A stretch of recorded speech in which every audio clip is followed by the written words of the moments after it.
समय अनुसार अब बाबा कहे तुम बच्चों को संपन्नता की ओर जाना है, तो संपन्नता के नजदीक जा रहे हैं, उसकी पहचान क्या होगी? हाँ, अशरीरी बनते जाएंगे। और जैसे बाबा कहते हैं कि हलवा तैयार हो जाता है तो क्या करता है? किनारा छोड़ने लगता है।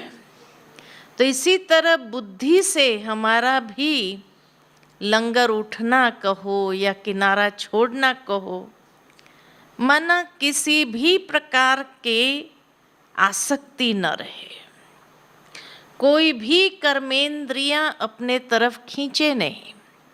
कल की मुरली बाबा की याद आती है कि सिविलाइज्ड हो जाते हैं, संपूर्ण सिविलाइज्ड, कि कोई भी कर्मेंद्रियां हमें धोखा न दे सके, ऐसी हमारे अंदर पावर आ जाए। अगर कहीं पर भी ये कर्मेंद्रिय का आकर्षण है, लगाव है, तो मन अभी तक हलवा तैयार नहीं हुआ है, स्थिति हमारी तैयार नहीं हुई है। इसलिए बाबा ने कल की मुरली पूरा जैसे आईना दिया, चेक करो बार बार। बाबा कहे कि चेक करो, कहीं आंखें धोखा तो नहीं दे रही है, कहीं मुख धोखा तो नहीं दे रहा है, कहीं कान धोखा तो नहीं दे रहा है। एक एक इंद्रियों का चेक करो कि न्यारी हो गई है, तैयार हो गई है, क्योंकि ऊपर उड़ना है, हमें बाबा के पास जाना है। तो इतनी आसक्तियों से कर्मेंद्रियां फ्री हो जाए, कोई भी प्रकार की आकर्षण इस दुनिया की मुझे खींचे नहीं। ये मुझे अपने आप में महसूस करना है, देखना है कि कहीं हमारी बुद्धि अटकी हुई तो नहीं है। तो कल जब हम दिल्ली में थे तो ब्रिजमोहन भाई यही बता रहे थे कि आंखें भी कितना रूप से धोखा देती है। कोई एक रूप से थोड़ी धोखा देती है, खाली नाम रूप में फंसे उसी को थोड़ी कहा जाता है कि आंखों ने धोखा दिया। कोई चीज देखी और मन हुआ कि चलो उठा कर खा ले, तो वो आंखों ने देखा, तभी जिह्वा भी क्या हो गई, फंस गई और खा भी लिया, है ना। तो एक आंखें कितनी इंद्रियों को भी धोखा देने का काम करती है। इसीलिए बाबा कहते हैं कि सिविलाइज्ड, किसी को देखा, कौन सा भाव जागृत हुआ, कभी नफरत का भाव जागृत हुआ, कभी हीनता का भाव जागृत हुआ, कभी कौन सा भाव जागृत हुआ, तो देखा तब न। क्यों देखा? क्योंकि देह को देखा। अगर आत्मा को देखते थे तो हर आत्मा तो बाबा के बच्चे हैं, हम सब एक परिवार के हैं, तो कोई हीनता की भावना का या नफरत की भावना, ये भाव सारे समाप्त हो जाएंगे। तो आंखें कितने रूप से धोखा देती है। तो आज बाबा ने जो कहा कि हमारी आंखें इतनी सिविलाइज्ड हो गई कि बाबा से हमारी नजरें मिला सकते हैं, और उस नजरों के द्वारा हम अपने अंदर कितना सुकून महसूस करते हैं, भरपूर होते जाते हैं, है ना। तो संपन्नता का दूसरा लक्षण है भरपूरता का अनुभव करना।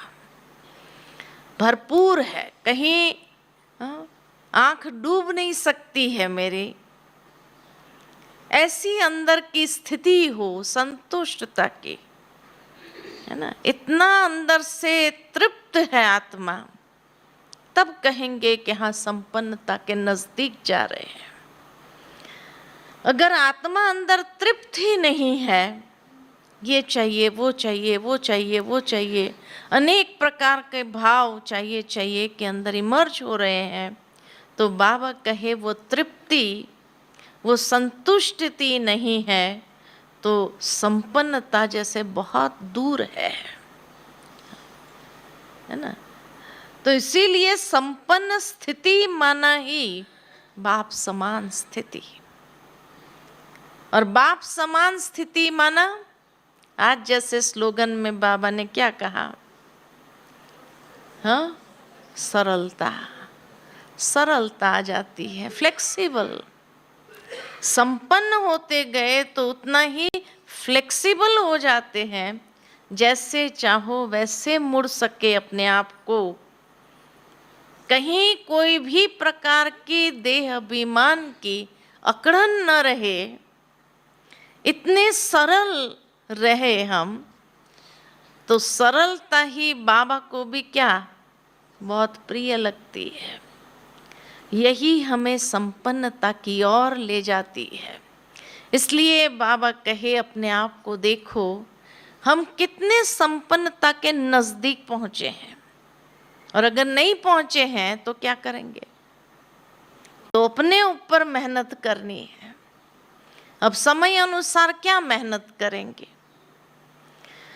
तो कम से कम बाबा अभी भी हम बच्चों को सूक्ष्म में मदद करने के लिए तैयार है। तो बाबा से सकाश लेना कब? अमृत वेले। जो बाबा ने आज अमृत वेले की बात सुनाई कि कृष्ण भी पैदा होता है अमृत वेले, रात को 12 बजे नहीं। भक्ति मार्ग में ये गलत कह दिया है कि रात को 12 बजे पैदा होता है। बाबा कहे वो तो अमृत वेले पैदा होता है। एक नया राज कृष्ण के जन्म से जुड़ा हुआ एक भविष्यवाणी आज बाबा ने बता दी कि कृष्ण कब पैदा होता है, रात को 12 बजे नहीं पैदा होता है, वो तो अमृत वेला पैदा होता है। तो ये भी एक क्या, बेहद की घड़ी में भी अमृत वेला ही कहेंगे। सतयुग आने की भोर जैसे आ गई तो कृष्ण जरूर आएंगे, है ना। तो अमृत वेले ही, अब समय अमृत वेले का चल रहा है, तो अमृत वेले अभी भी बाबा सकाश दे करके हम बच्चों को मदद कर रहा है। तो बाबा की सकाश को खींचना, खुद नहीं कर पा रहे हैं तो बाबा से सकाश लेकर के अपने अंदर भरना है। कैसे भरेंगे? तो बाबा ने एक अव्यक्त मुरली के अंदर बहुत अच्छी बात बताई थी कि बाबा से सकाश लेना है तो ये देह भान में होंगे तो सकाश नहीं ले सकते। उसके लिए मुझे भी अपने स्वरूप को कैसा बनाना होगा? बाबा के जैसा। तो सूक्ष्म स्वरूप जो है, अंतवाहक शरीर जिसको कहते हैं, तो अंतर्वाहन बन जाए। और फरिश्ता स्वरूप में वो अंतर्वाहन बनते हुए जब यहाँ से हम उड़ते हैं तो यहाँ से सीधा फरिश्ता स्वरूप में नहीं पहुँच जाते हैं, लेकिन जो सूक्ष्म शरीर है, जो कभी छाया के रूप में दिखाते हैं कि सूक्ष्म शरीर है, तो वो हमारा अंतर्वाहन है। उससे हम वतन में जाते हैं बाबा के पास, और वहाँ हर एक की संपूर्ण अव्यक्त फरिश्ता ड्रेस है।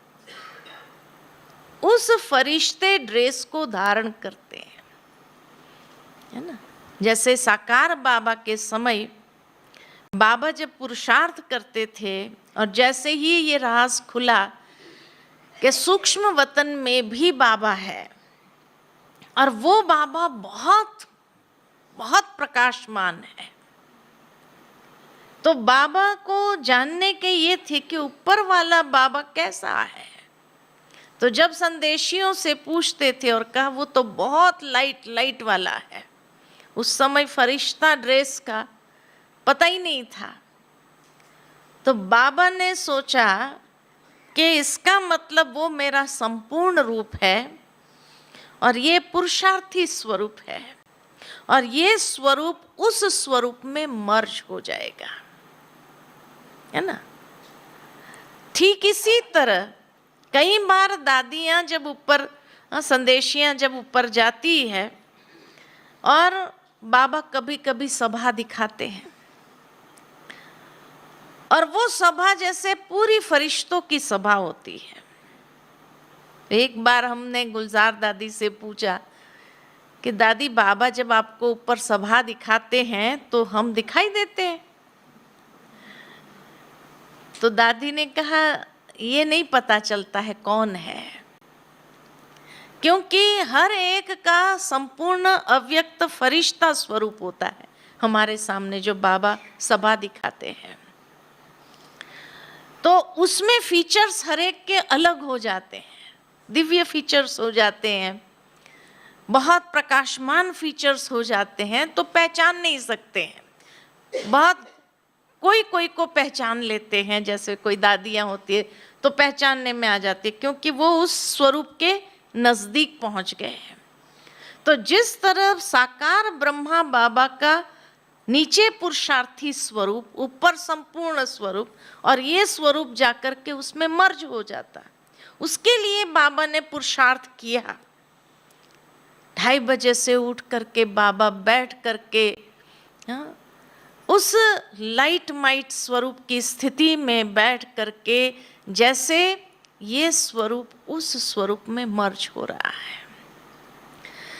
ठीक इसी तरह हमें भी अब अंतिम पुरुषार्थ हमारा जो है वो यही होगा बाबा के जैसा, कि जब भी हम बैठे तो यही अंतर्वाहन सूक्ष्म शरीर द्वारा हम वतन में जाए, वो सूक्ष्म शरीर को वहाँ संपूर्ण अव्यक्त फरिश्ते ड्रेस में मर्ज कर दे, वो धारण कर ले और अपने आप को उस दिव्य फीचर्स में देखे।